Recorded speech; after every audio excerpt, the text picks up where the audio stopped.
Qaqal atarsan var ne yok? Sağ ol. Sen neysen, vəziyyəti görmüş. Ne qaşa maşın bu? Qəşəng günə. Kimindi bu? Mənim də qırtacı götürmüşəm. Səndi? Hə, Qaşa maşın bu. qəşəng günə. Neçə almısan? Mən 52.000 vermişəm də. 52.000? Hə.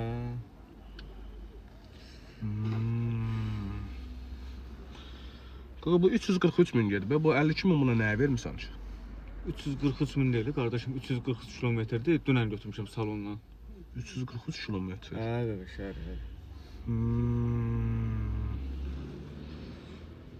Bu ne telefondu? Ben bakalım. Yox, bax. Bu nedir ki? iPhone da, iPhone. iPhone? Hə, iPhone 11. 15 Pro qaqam. 15 Pro'du. Hə, qaqam. Dubaiskidir. Dubaiskidir qardaşım.